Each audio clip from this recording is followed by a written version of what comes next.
The race is on, and heading into the final 3 days of pre-season running before the Australian Grand Prix, there's still a lot of work to be done. So what is every team's priority for this week, and who is most up against it? I'm Edd Straw, and joining me to set the scene for the second Bahrain test are Scott Mitchell-Malm and Samarth Kanal. Well, we've got a very simple concept today. We've got 11 teams now. We're going to run through each of them with our top priority for them to work on in the final test. Of course, the reality is they'll all be working on a huge amount, but we want to pick out one main storyline. So, Scott, we'll start with you. We've got McLaren first. I've got close the energy management gap. Yep, I think that's valid. It's been something we've been hearing for a while in the build-up to testing, this idea that these 2026 cars and engines confer a big benefit to the works teams, big by modern F1 standards at the front.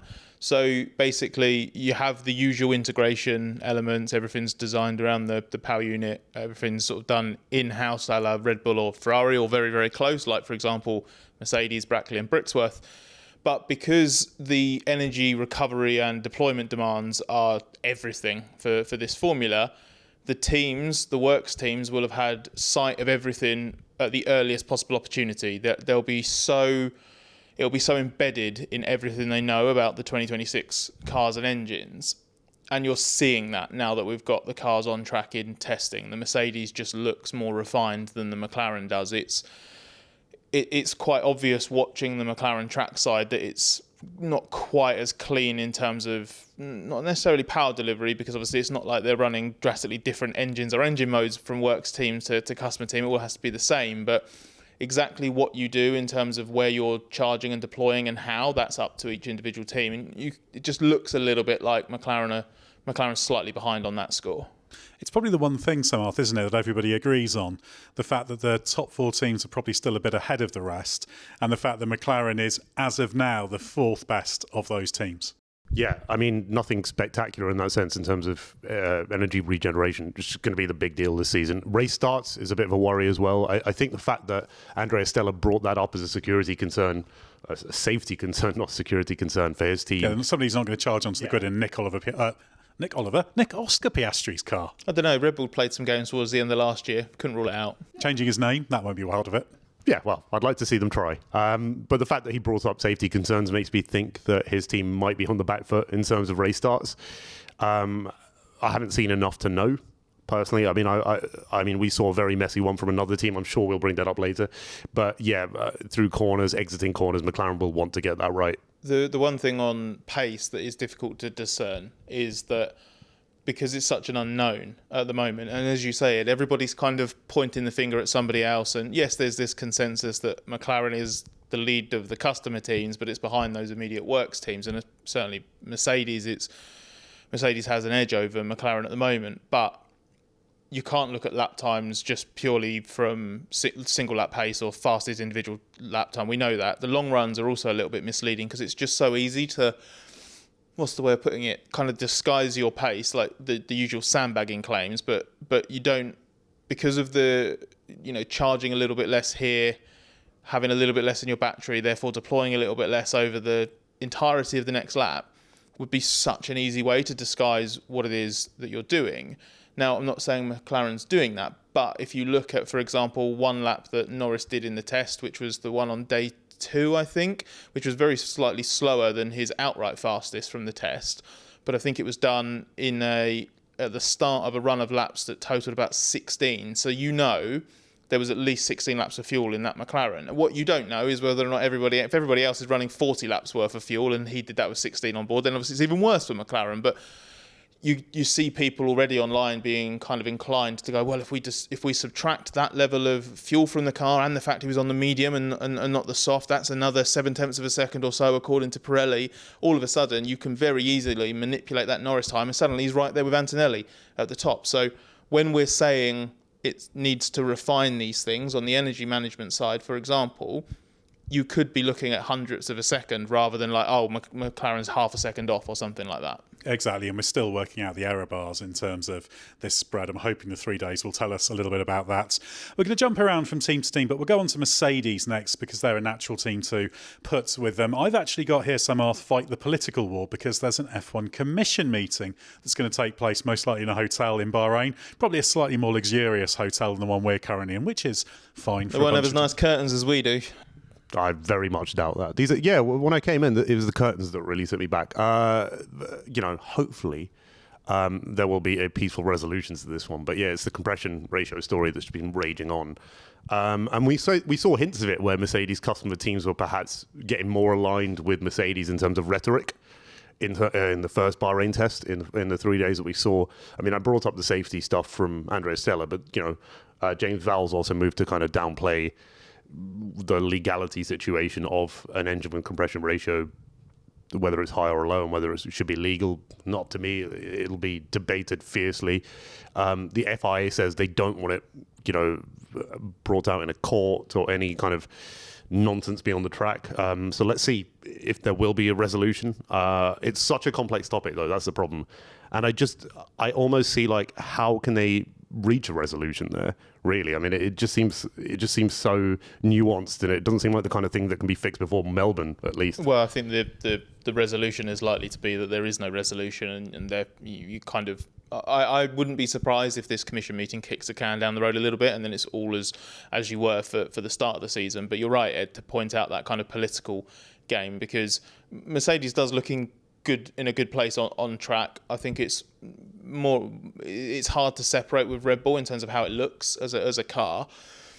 There's obviously linked to that kind of political stuff is a lot of the Mercedes engine teams have been talking up the power and the deployment of and charging capacity of the Red Bull over the first week of testing in Bahrain. I'm sure that's not coincidence. Maybe it is just genuinely earned respect and admiration. But I think there is some of that there, because everybody's been doing it. Even the non-Mercedes powered teams have been doing that. Yes, but the non-Mercedes powered teams have been a little bit less kind of emphatic in the massive advantage that the Red Bull engine teams have. So I'll be interested to see sort of how that plays out over this test. That you could argue, Wolf said, didn't he, when they did that launch, the season launch stuff off the back of the Barcelona week, that when it comes to the engine compression stuff, he wishes teams would just focus on themselves. He used slightly fruitier language than that. It'll be interesting to see what Mercedes' plan is for this week, because if it feels under attack, it can't kind of practice what it preaches. It kind of has to go on the attack and focus on others as well. So, yeah, it's kind of got that kind of progress on both fronts this week as it seeks to maintain the off-track status quo. And then obviously that has a big impact, presumably, on what we will see on track. What I think is important to note is they can't change the rules and require Mercedes to change their engines overnight. That's a long lead time thing. So in terms of the immediate future, for me, the only thing that matters is whether what they've done is legal. As far as we know, it is, but we don't know exactly what they've done. If it is just they've got something clever in terms of the material science that means that the compression ratio is higher than the maximum allowed 16:1, because that's measured at ambient, but it's fine at ambient, then that's fine, isn't it? Yes, I think so. It's not quite it's not even a grey area if you're not on Mercedes' side, but if you take the view that interpretation is legitimate, it's not really exploiting a grey area. It's, well, the rules state that it needs to be measured in a certain way and be a certain point when it's measured in that certain way. And if it is, that's not a grey area. That's quite clear conformity with the rules. The anti-Mercedes argument is obviously that there's another part of the rules that states it can't be higher than that, and basically that their interpretation is it can't be higher than that at any time. What I would find very interesting there is if there was a way to prove from those manufacturers that theirs definitely doesn't exceed that at any time, because if you're not measuring it on track when it's all hot, how do you know? And that's the other question. If you're going to launch a protest in Australia, which is possible, Ferrari have said they won't. Steve Nielsen at Alpine have said, come on then, register a protest. What exactly are you going to protest? Because if you put a vague thing, we think it's a bit this, that's not giving the stewards a lot to go on. So I think there'll be a lot of talk about this. And also the non-Mercedes teams want to know what's going to happen, because if you've got to match that design-wise, you've got to get working on it. Even if that's for next year, you want to be working on that right now. Right, let's move down the other end of the grid now. Cadillac. Now, they've actually had a pretty solid run through testing, considering the one thing that Graham Loudon said they've got to do is focus on some performance work. So that's what we've gone with, performance runs. Absolutely. I mean, I think I'm quite surprised that they had such a solid, as it was, like run out. I think I expected them to be more messy than they were. So it's a good job that they came and turned laps. Is it enough laps? That's the question, because you want to start kind of getting onto setup work, performance work, and honing the packages that you have, and I don't think they've done that. Also, in terms of performance, I think they're very much the lowest or the second lowest team. I'm sure we'll get onto the lowest team soon. We'll have that debate. But yeah, Cadillac haven't really shown the pace yet. And Bottas and Perez will just want to get more laps done. I mean, again, as we spoke with McLaren, you really want to hone that regen stuff quickly and get it under control. It's not just about the performance side of it, but it's actually getting consistent laps out of it.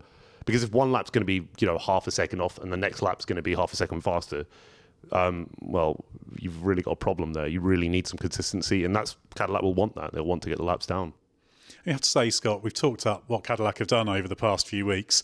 And I think we're going to do it again because it's just running as it should do. Obviously, the reliability's not perfect, but they weren't the worst in Bahrain. So after Barcelona, I'd said, well, the pace looks okay. Let's see if they can finish on Australia. Now it's like, well, I wouldn't bet the farm on both cars getting to the finish in Australia, but I wouldn't bet against it. So nice steps from F1's newest team. Yeah, this is a team that has very, very low expectations. It's very realistic about where it's going to come in pace-wise. Realistic short-term expectations. Yes, yeah, of course. Well, I guess they're realistic long-term as well, but realistically, well, who knows? Unambitious short-term. They might not be. They might be. I'm sure that there's a grand possibility that there's a bit of a point of difference over whether the race team side, which is right up at the front of where the performance is at. That's the part of the organisation that is filled with F1 experience and knows how hard it is. It's the Cadillac, GM, TWG side that I think was a bigger question mark, because we don't know how impatient they'll be. We don't know how realistic or pragmatic they are, or whether or not that kind of automotive manufacturer big investment combination demands success sooner than is realistic. That's obviously a question for further down the line, but in the short term will be very interesting to see what Cadillac focusing on performance runs actually means and what it looks like, because I do think that's quite a limited car, and I think from where we've seen it in the first week in Bahrain, it wouldn't surprise me if it has a lower ceiling versus the others in terms of not a lower ceiling because we know it's got the lowest ceiling of all. Maybe the least amount of headroom is a better way of putting it, to improve from Bahrain 1 to Bahrain 2. That might depend on how much the car's going to change. I mean, I wouldn't be surprised if it's got the fewest upgrades early on. I think Loudon said before that they've got an aggressive upgrade plan through the year. Their plan was to have a solid base, solid foundation, and then try and layer performance onto that as much as they can through the year, but that doesn't necessarily mean immediately. And, I asked him about what I saw trackside last week and just said, your car looks just like it's lacking downforce front and rear and lacking grip, which kind of reflects a team in your position. Is that fair? And you were there, and he said, like, basically, that's completely fair. That's exactly where they are. And he also said he thinks that's a really good place for them to be because it seems relatively benign and just lacking grip. That's sort of a decent platform to then try and fine-tune with setup and then add upgrades to. What you don't know is whether any upgrades tip any parts of the car into producing some less desirable traits.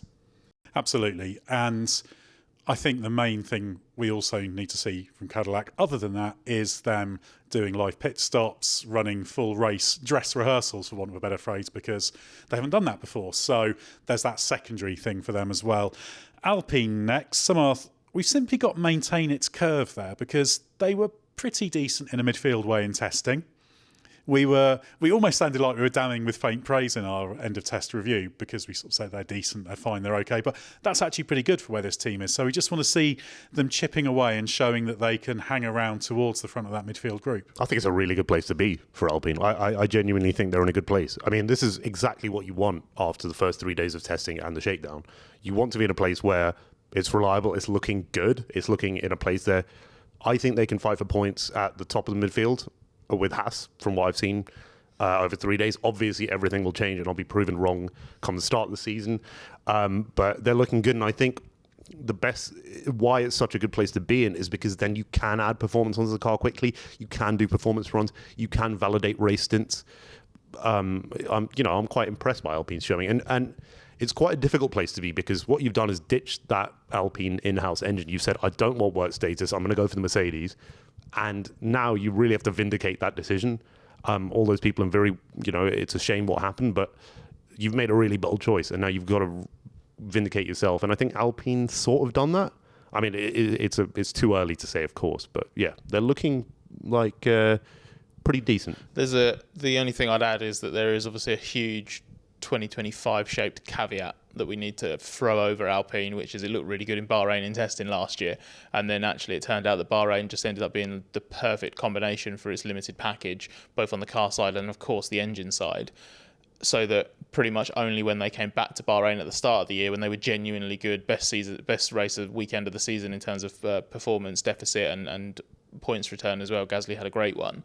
So just have to bear that in mind. But it is inherently different this year because a big part of that ultimately last year was the engine side. There were obviously some car evils as well that came out that were a bit hidden in Bahrain. So I'm just tempering expectation slightly, but the reason when we were discussing kind of the priorities, Ed, we sort of ended up with this sort of maintain that curve, is although it sounds incredibly sort of vague and non-political, controversial kind of middle management style, like this is my grand plan for the coming year. One of the reasons we say it is because Barcelona was okay and sort of ended on a sort of a bit of an upward tick after a slightly slow start, and actually Bahrain 1 was kind of similar, and they had their best day of the test at the end of the test. Most laps, the car started to look a bit more together. The feedback from Franco Colapinto was a little bit more kind of encouraging. So if they do maintain that curve across from the first two tests across this week, we could, or maybe even should, start to see Alpine look like a little bit more of a convincing force at the front of the midfield rather than the middle of the midfield as we described last week. The one other thing I'd like to see is a tiny bit more mileage from them in the final test, because that wasn't great in Bahrain or Barcelona. So not terrible, but that's the one area of concern. Now, let's talk about the Race Members Club. We have got a 7-day free trial for you to give it a go. Samarth, you're a bit of a legend in the Race Members Club. People are always saying we want more Samarth, and we always save you. I don't know what to say. I don't know what to say about that, but you know what? Fair play. It shows the caliber of members that we have, I think, is really up there. So fair play. You know, if people are saying that, wait, they are actually saying that. You're not pulling my leg, right? Every time you turn up, they say we want more Samarth. We're definitely going to do something with you in the upcoming test. But Scott, obviously, you've done a lot of stuff for the Race Members Club. We recorded a trackside impressions chat in a restaurant the other day, and we're going to answer. I mean, it's going to be very, very long, this, but we're going to answer the 100+ questions. Well, some of them. We're not going to answer all 114 sadly, at the last count. But yeah, a great example of how awesome the response is from the Members Club whenever we do. We don't even have to cast the net very wide, and there's a lot there to kind of sift through. So yeah, that sort of stuff's really good. We did a lot of different things from the first test. We have a limited amount of filming that we can do on site at these, but we kind of when we can, like, we kind of split it across, doing a little bit for the long form content that we do, a little bit for social, and then some exclusive stuff for the Members Club as well. And that's the plan again for the second test. We will definitely want to try and do a few more sort of bespoke little Members Club diaries. We did some videos on the way into the circuit on different days. So yeah, there's a lot to talk about in testing, and we do try and save some of the really juicy bits and also the behind the scenes bits as well, a bit more of us and, as you say, in a bit more of a relaxed setting for the Members Club too. So if you like the sound of that, hit the link in the episode description, head to Patreon, search for The Race or The Race Members Club to find out a little bit more. As I say, a 7-day free trial is available for what we're calling your F1 2026 Paddock Pass. Right, we're going to talk about Ferrari now. I've got improve the stability. Fair. That might be something that is certainly more of a target for Lewis Hamilton when he's in the car than Charles Leclerc. It's not that the car's night and day different when the two are driving, and there is definitely that hint of rear movement when Leclerc's driving, but Hamilton did seem a little bit more prone to sliding on entry and then a bit of instability sort of mid to exit. So quite curious to see where they end up with that, especially because, and this goes for both drivers, where Ferrari was after day 1 in Bahrain versus where it seemed to be after days 2 and 3 was quite different last week. So not to be a bit too repetitive with what we said about Alpine, but if you look at Ferrari and say, okay, if you can start this test where you ended Bahrain 1 and then chip away at where the car is through the test, not necessarily to the same degree. I suspect there won't be quite as much low-hanging fruit given how sensitive the car seemed to the wind and the conditions and everything on day one last week. It could end up in quite a good place. I think it's really in the mix at the front. I don't quite think it's on Mercedes Red Bull level, but as we start to see teams do things a bit more properly, start to turn things up, and we know that this is a team that intended to upgrade its car more from when we first saw it to when it races in Australia. Maybe we'll see more of that this week too. So yeah, curious to see kind of where they can level up the car, because it does feel like one that is it could be on the precipice of really, really being in that lead fight, but it feels like it just needs a little bit more to be on the same terms as Mercedes and Red Bull in terms of the impression that it's leaving at the moment. And we started to see a little bit of evolution of the car at the end of the test as well. Some pretty tidy long runs, race runs as well. So I don't know about you, Samarth, but I feel like Ferrari could be just teetering on the brink of being quite impressive. And I just want to see if they can be over the next 3 days, because F1's in a better place if Ferrari's up there fighting with the rest of them for wins. Exactly. I mean, you want to see Ferrari kind of threatening at the top. I do think there is a bit of a gulf between Hamilton and Leclerc. I think it's, as Scott said, I think it is more pronounced by how conditions are out there, because, that circuit was really green at the start. Of course, you're getting gusts of wind. I mean, even today I went outside and I was just completely by wind. So you literally got blown away. I got blown away into my car seat. It was amazing. You should have seen it. It looks tough out there, but Hamilton definitely has the worst of it. The other thing is, with this political situation, do you think Ferrari are really going to show their true hand against Mercedes in testing? If they want to gain some leverage, do you think that's a possibility? I don't know. The thing is, the people who are making the decisions, there's still the data being piped through and everything. It's not that easy to pull the wool over people's eyes, is it, Scott? I mean, there's an element of it, but no. But as I said before, I think the bigger problem is just it's so murky. We won't really know, and it's harder this year with the rules being the way they are to separate some of the noise, because even once you get the biggest problem is what we had in the past. We'd always say, if you can compare a race simulation, you remove so many of the variables, especially if race simulations happen at a similar time of day. But this year, you could just harvest less. You could just have a battery that's constantly just a little bit undercharged and therefore a little bit under deployed, and you'd be losing loads. Not loads, but you know what I mean? You would be, and it would be imperceptible, especially when you've got things like super clipping. So where you can have it where the driver is still running at 100% throttle, but the MGUK becomes a generator. The engine itself is therefore driving the MGUK or against the resistance of the MGUK, so it's putting a little bit less to the rear axle. And that's slower, and that's where you see some of these slightly silly data traces, like through turn 12, where the car's flat out in full throttle, but the speed's declining, which is just so bizarre.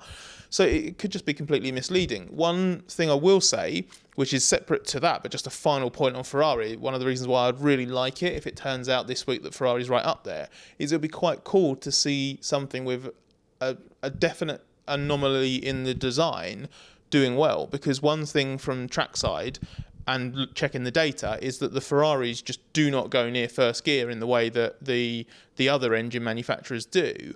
And that seems to be because they've gone for this smaller turbo design, which should help them on the race starts. If the race starts end up with this slight rush to get everything spun up on the turbo to pull away.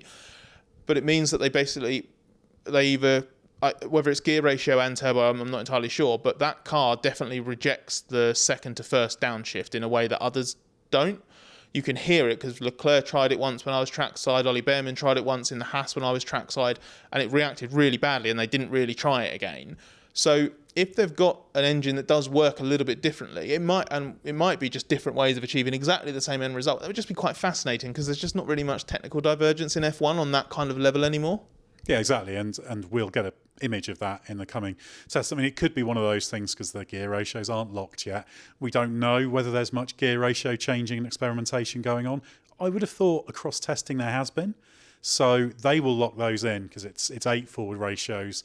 You choose them before the first race of the season. There's a joker as well you can play in 26. So yeah, let's keep an eye on that and see if there's any change with Ferrari. We've got Audi next, Samarth. I've simply got smooth it out. Yeah, smooth out maybe, but they came with that really bold concept in test one, and I sort of think, can you smooth that out, or is it? I'm not saying smooth out the side pods. No, I'm not saying that, but as in.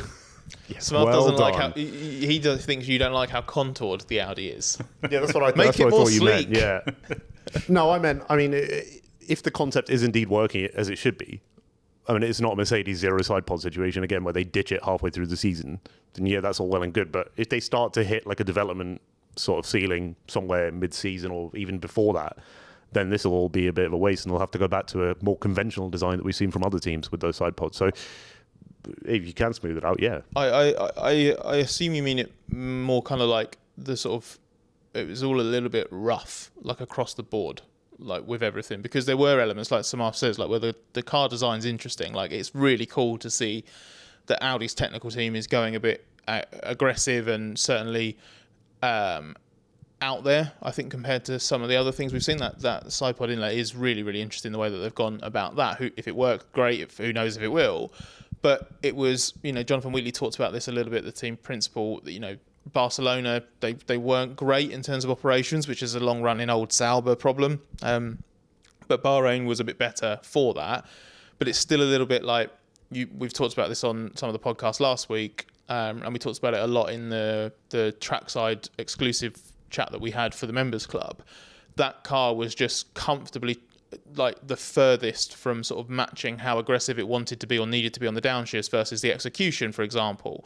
It also just, there were times where it seemed like a little bit harder to drive in general, and it wasn't completely together. And that's one of the things that I think Audi needs to do better, is just kind of have a slightly more connected test overall.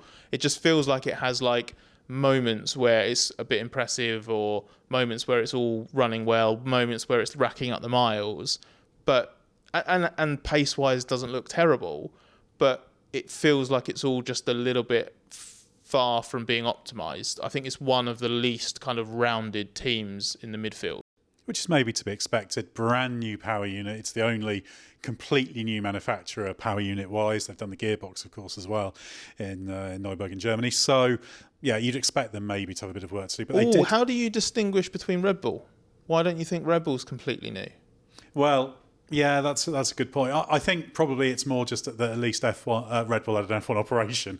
Well, that's they fair. were putting into it. But yeah, that's fair. Red Bull is a completely different thing, and actually really, really impressive. We'll probably get onto that. Well, it's created its own specialist independent engine company, hasn't it? Whereas Audi's in-house, it's the only new manufacturer coming in, like actual automotive manufacturer or motorsport manufacturer trying to do something different. Yeah, but it is a point worth making that there are similarities there as well, but we'd expect to see, because of that, Audi making sort of consistent gains over a period of time, perhaps a bit more so than some of the others. Right, Aston Martin. Now, Scott, you've been doing a lot. Go Samarth first. I've said enough about. I'm going to give him a break. Samarth can have the first 2 or 3 minutes about on this occasion. Well, for Aston Martin, Samarth, we've simply got "keep the wheels turning," which was a Mike Crack quote, effectively, which sounds like minimum viable product for a Formula One car. The wheels have got to turn, or it's not going to move. I think they take minimum viable product at the moment. Oh, sorry, I've criticised Aston Martin first again. Yep, stop interrupting.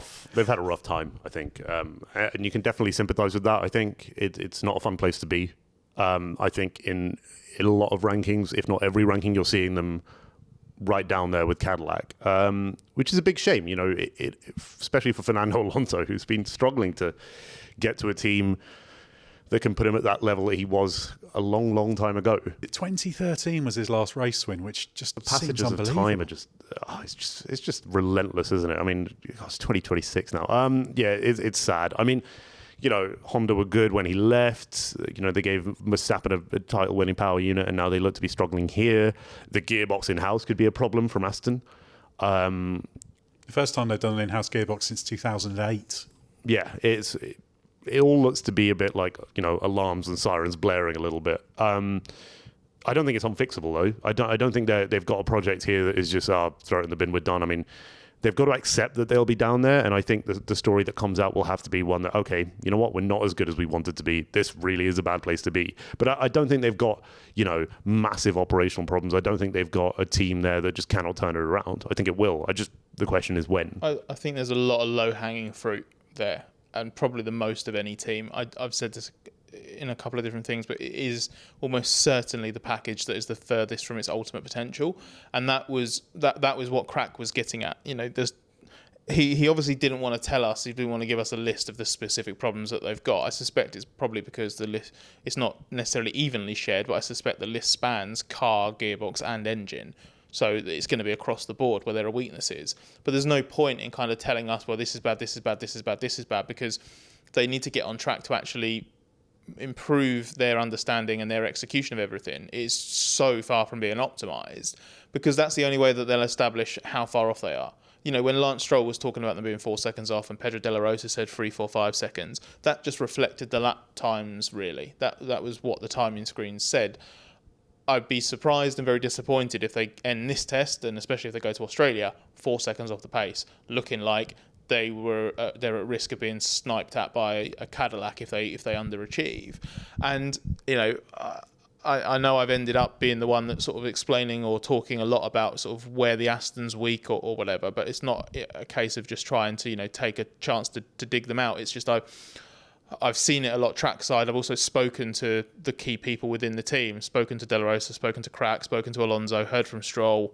So getting that kind of understanding of where it is right now is kind of crucial to the story that whichever way it goes, we're going to need to tell over the next weeks and months, because it could be that actually that car and engine has a certain combination of issues at the moment in terms of how it's recharging, where the limitations are in its recharging and deployment capacity, where the car is in terms of not quite being able to handle any kind of imbalances that come with that. If the gearbox isn't very refined, but actually it's more settings and software than it is actually the hardware, you could see them take chunks of lap time out of their deficit. And it is Adrian Newey that is leading that team and on the technical side. And one of the things De La Rosa said is that Newey was very, very strong after the first day, I think, or maybe it was the second day, of running. I can't remember. He said it must have been at the end of the second day, basically gave a bit of a debrief of where they're at and sort of what they need to do next to start to prioritise it. And De La Rosa said he's been there for a few years now as ambassador. He thinks that message really landed and that the technical team really is operating as one. And the reading between the lines, the suggestion was that's not the case before. There was a bit of uncertainty over what the problem was and what the best solution was, whereas under Newey it seems quite clear which direction to go in. I've seen quite a few narratives flying around the place online that this is characterising this as a Newey's folly car, like it's some kind of 2003 McLaren MP418, the car that never raced. But I don't see it. I don't know about you, I don't see any evidence of that. They're certainly behind where they need to be, and a lot of elements of it are a little bit rushed, the late start in the wind tunnel, Honda kind of restarting its program, all of these factors. But I don't see it as some manifestation of Newey just going too far. If it is that, I certainly don't think there's enough evidence to suggest that so far. I don't think there's any evidence for that. Yeah, they were 4 months late, as he admitted. And the other thing is, it's such an aggressive design. I almost want it to succeed in that sense. I mean, it's what you were talking about, where it's so nice to see something different. But there are so many features on this Aston that when you look at it up close, are really striking. That side part undercut, the way that the rear suspension is mounted onto the crash structure at the back, and the packaging of the Honda engine is quite tight. You can see that by the shark fin is pretty massive there. And they did have to open up the cooling fins. I'm going to say it was like at the end of day 1, day 2 in Bahrain sort of thing, but time is a complete blur out here in the desert, so it could have been anything. But they did have to open up the cooling, which speaks to me as that's one of the foibles of having a works engine. You've got to make those compromises. Perhaps they haven't. The main question mark really is sort of, we've touched on this a little bit before, but with the ideas and the designs that either Newey pioneered himself or led Aston in the direction of developing, or wherever the ideas came from, whether or not they've been over ambitious in terms of what they can deliver immediately. But along those lines is also, if you're rushed, if you're that you're late on starting your R&D work, so you want to leave all of your manufacturing and production as late as possible because you need to kind of catch up a little bit, buy some time back at the end of that process on R&D. the number one thing you're probably going to sacrifice there is reliability, and the second thing you're going to sacrifice is probably weight, because you're not going to have spent as much time in terms of that kind of finessing of the final design and the actual build. So I don't know. I'm pulling this number out of my backside, so please do not take this as me saying this is what the car is. But imagine that car's 20 kilos overweight. Let's just say for all of the delays getting it going, whatever, it ends up being around 20 kilos, right? That's a huge amount of performance that is being left on the table, and an aggressive weight loss plan could bring a lot of that performance to the table over the first few races of the season. We don't know. So it's kind of just to reiterate my point from before, which is there are problems across the board with this package, and it's going to be about this week seeing how much low-hanging fruit there really is to actually make progress quickly. Yeah, they need to get to a baseline with it. I would say if that baseline isn't ahead of Cadillac, that would be disappointing. I think that's the bar they don't really want to go below, but I would expect they will get there. But that's the big challenge for Aston Martin. They're going to need a good test, good mileage, and hopefully show some pace. We're going to talk Red Bull now, Scott. We've simply got chase the car balance, which is pretty good considering what everybody else is having to do in terms of still working on the energy management. It's also pretty good for a team that is using a brand new in-house engine for the first time. We've talked about this in so many different ways, but if you'd have said at any point last year, Red Bull will get to the final test in Bahrain and its number one priority will actually be kind of refining where its car's at, you'd be like, well, they've done an amazing job. That's really surprising. I don't care what people they've employed, and they've employed great people, how much money they've spent on the facilities, they spec'd it all up great. The fact it's all come together is mightily impressive. It doesn't surprise me Red Bull have got to that point. It slightly surprises me how quickly they appear to have done. Well, do you remember when we recorded that podcast in the races office in London, and one of the things was about, I think we got a question about whether or not whether Red Bull would be fifth, or would fifth be a failure or something like that. We were talking about that, and I was just like, well, yeah, of course it would be a failure, but they're going to be behind Mercedes and Ferrari, or they should be on the engine side. So it depends on sort of how it all is. I did not have, and no part of me expected or realistically thought Red Bull could be ahead of those teams. Now, Red Bull insists that it isn't. Red Bull insists it's fourth fastest. It's one of all four teams telling everybody it's basically behind all the other top teams. But it's somewhere respectable at the sharp end, at the very least, I think, which in itself is impressive. But you had Pierre Vacher, the technical director, you had Max Verstappen as well, talking about going into the excuse me. You had Pierre Vacher, the technical director, and Max Verstappen both talking about going into the final week, looking at refining areas on the car side. They felt that they'd made really good progress on the final day in Bahrain's first test, which then took them in a good direction and seemed quite encouraging. But there was still a lot of work that still needed to be done to improve. So, of course, they'll still be learning on the engine side. Of course, they'll be trying to work out where they really are. And if everything shakes out by day 2 this week, and it turns out Verstappen and Red Bull are chasing a half-second deficit on the engine side, then they'll be like, oh, everything's not rosy we really need to dig deep here. But it's interesting that they're going into it knowing very well that as much as everything looked good towards the end of last week, it's the car specifically that could still do with a lot of tidying up. Yeah, I think whatever happens, we can say definitively the power unit is in the game and thereabouts, and maybe more than that. So, let's talk about Racing Bulls as well. Of course, the same power unit. Now, Racing Bulls are interesting because they sort of showed signs of being quite quick at times, but the car from trackside, particularly when it's going into the slower corners, looked a real handful. They were struggling to get the power down. They're having balance problems going in. So it looked like a really tricky car to drive that was not in the right place. So yeah, we've got to get on top of the dynamic effects of the PU, because if they can do that, I think probably that car should be pretty quick. Yeah, I mean, if you think it's PU that's the main problem there, yeah. Interaction of PU with interaction chassis. of PU with chassis. I do think aerodynamically they're probably a step behind. I think they've got... You'd hope so, with being a step behind Red Bull. Well, yes. I mean, you can see it, though. When you go trackside, you can see the Red Bull looks like it's turning on a dime and stuff, and the Racing Bulls, Doesn't. No. Yeah, it doesn't. Well, it turns and stops and turns a bit and under-rotates and over-rotates and then goes, I can't put the power down. That was a good impression of the Racing Bulls, man. That was good. Yeah, it was really good. I even moved my chair a little bit, so wow. it was spectacular. It's good to rear after Straw. Yeah, absolutely. But I don't think they're the only team. It's not a unique situation in that sense. I think there's plenty more. And if it's low-hanging fruit, that'd be great. I'm not sure at this stage if it is, but it's not a terrible position to be because the midfield's going to be tight, I think. So, if they can find some low-hanging fruit and just get on top of optimizing PU and power delivery through exits and, maybe dialing out some of that mid-corner nonsense, it'd be really good for them. But yeah, I agree with that. That's literally what they have to do. Scott, where do you think the fruit's hanging for Racing Bulls? I was just thinking we've probably used it too much in quick succession there. So I thought we just go ad absurdum and just go further. I think there's got to be maybe some mid-hanging fruit. It depends on whether or not, in all seriousness, whether or not what can be done with the dynamic effects of the engine is within where the car's at now.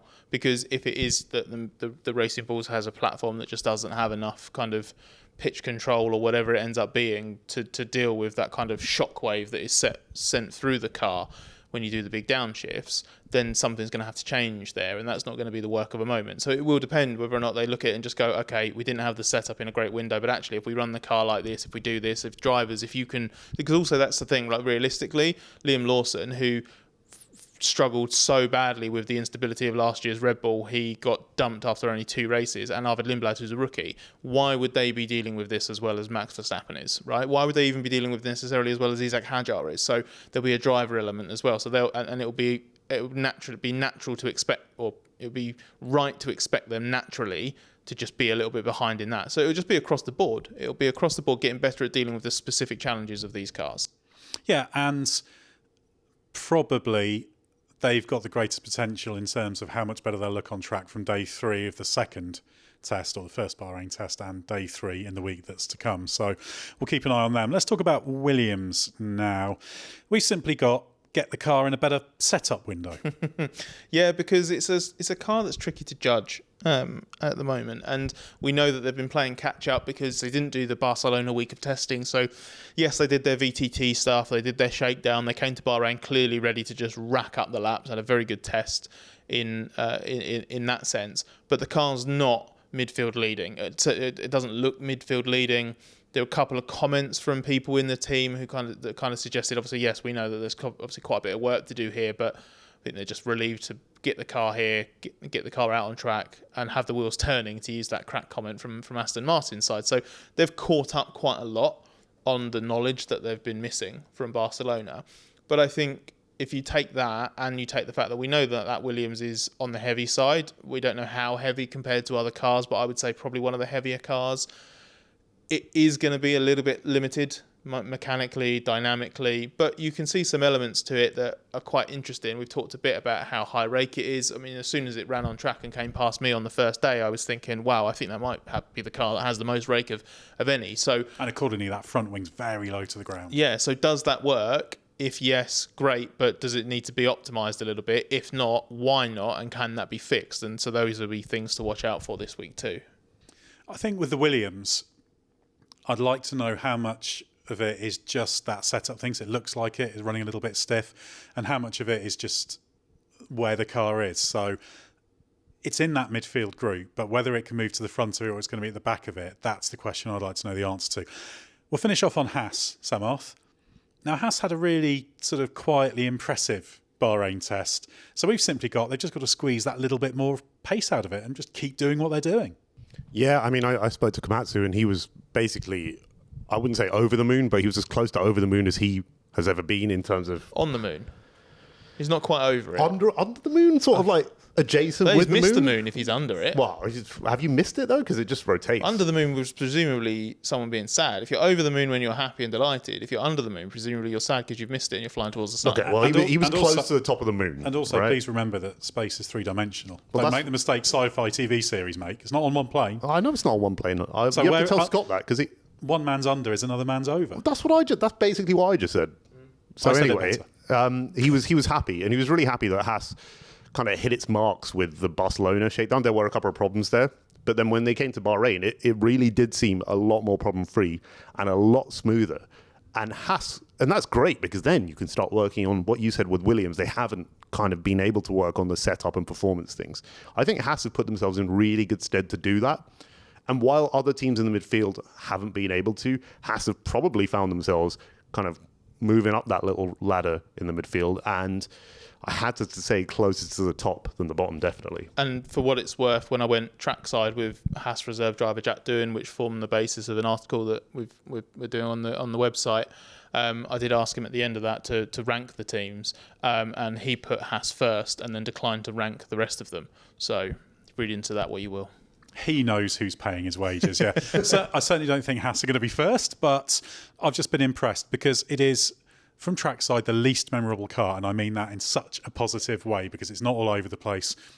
And that it becomes a virtuous circle, doesn't it? Because you're not chasing major problems, you're tidying everything up, you're slowly getting better, and I would expect them to be in a decent enough place going to Australia, with the caveat that, of course, last year they didn't know they had problems that didn't show up until they got to Melbourne. So all the usual caveats. Bahrain is one and a track. few more. Well, yeah, there was even more caveats this year. Yeah, all the energy management stuff. Bahrain's a strange circuit, speed range of corners, the condition changes. But what I'm really excited about is by the time we get to the end of the week, we're going to have as good a picture as we're going to get of the competitive order. And isn't it great that we've got what looks like 3 power units?